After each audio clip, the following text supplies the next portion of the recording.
Back in 1927, an American socialist, Norman Thomas, 6 times candidate for president on the Socialist Party ticket, said the American people would never vote for socialism. But he said under the name of liberalism, the American people will adopt every fragment of the socialist program. There are many ways in which our government has invaded the precincts of private citizens, the method of earning a living. Our government is in business to the extent of owning more than 19,000 businesses covering 47 different lines of activity. This amounts to a fifth of the total industrial capacity of the United States. But at the moment, I'd like to talk about another way, because this threat is with us and at the moment is more imminent. One of the traditional methods of imposing statism or socialism on a people has been by way of medicine. It's very easy to disguise a medical program as a humanitarian project. Most people are a little reluctant to oppose anything that suggests medical care for people who possibly can't afford it.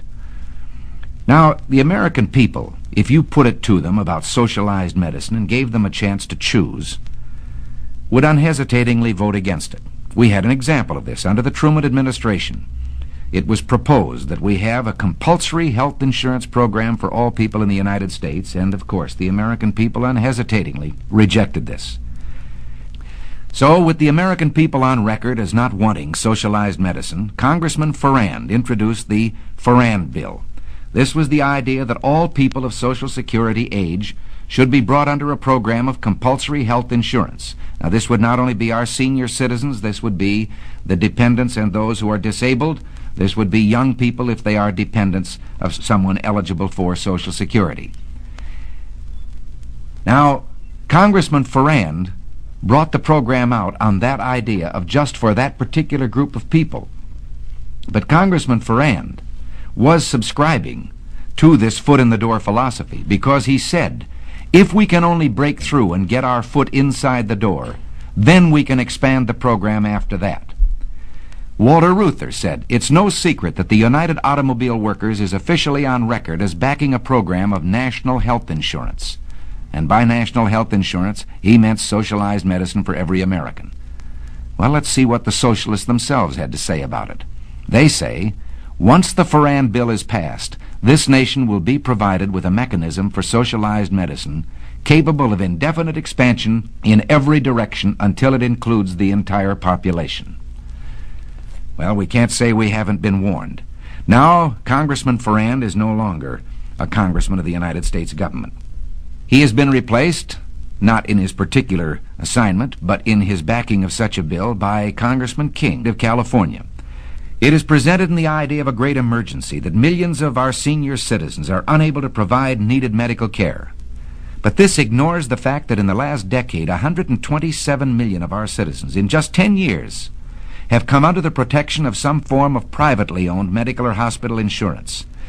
Now, the advocates of this bill, when you try to oppose it, challenge you on an emotional basis. They say, what would you do? Throw these poor old people out to die with no medical attention?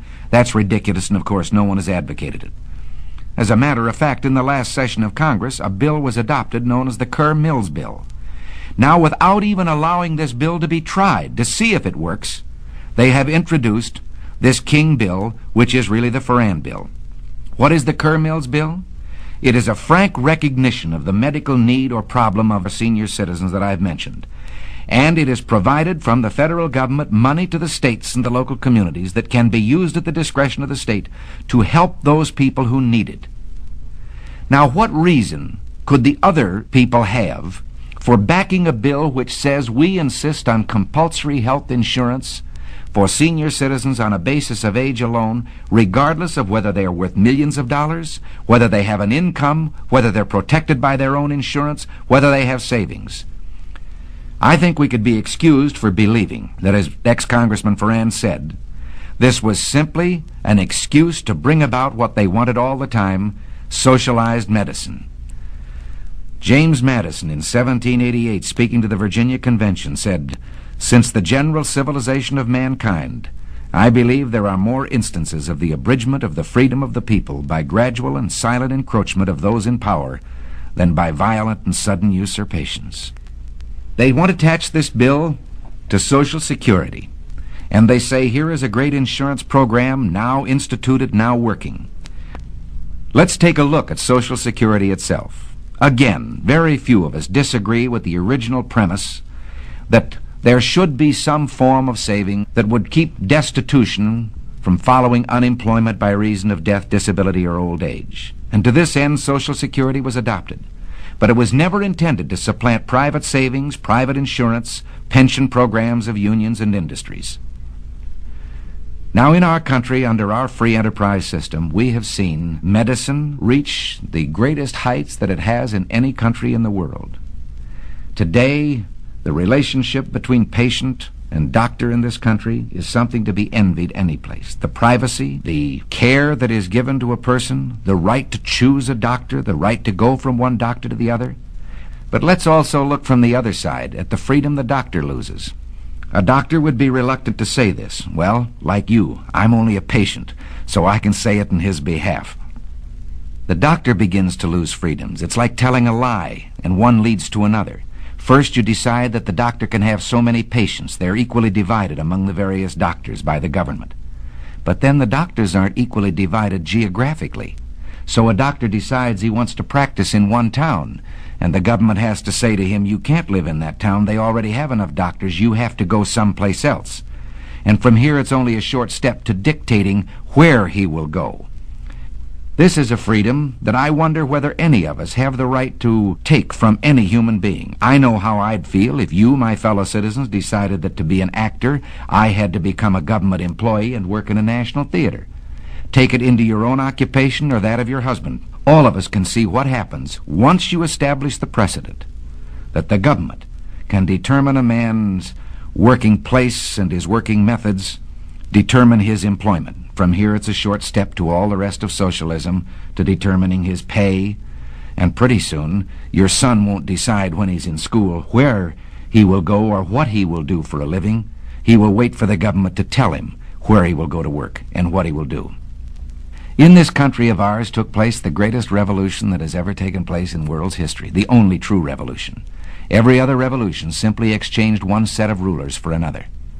But here, for the first time in all the thousands of years of man's relation to man, a little group of men, the Founding Fathers, for the first time, established the idea that you and I had within ourselves the God-given right and ability to determine our own destiny. This freedom was built into our government with safeguards. We talk democracy today, and strangely we let democracy begin to assume the aspect of majority rule is all that is needed. Well, majority rule is a fine aspect of democracy, provided there are guarantees written in to our government concerning the rights of the individual and of the minorities.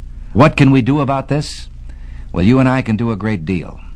We can write to our congressmen, to our senators. We can say right now that we want no further encroachment on these individual liberties and freedoms. And at the moment, the key issue is we do not want socialized medicine.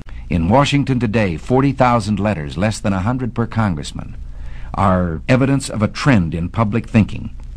Representative Halleck of Indiana has said, when the American people want something from Congress, regardless of its political complexion, if they make their wants known, Congress does what the people want. So write. And if this man writes back to you and tells you that he too is for free enterprise, but we have these great services and so forth that must be performed by government, don't let him get away with it. Show that you have not been convinced. Write a letter right back and tell him that you believe in government economy and fiscal responsibility, that you know that governments don't tax to get the money they need. Governments will always find a need for the money they get, and that you demand the continuation of our traditional free enterprise system. You and I can do this. The only way we can do it is by writing to our congressman, even if we believe that he's on our side to begin with. Write to strengthen his hand. Give him the ability to stand before his colleagues in Congress and say, I have heard from my constituents and this is what they want. Write those letters now. Call your friends and tell them to write them.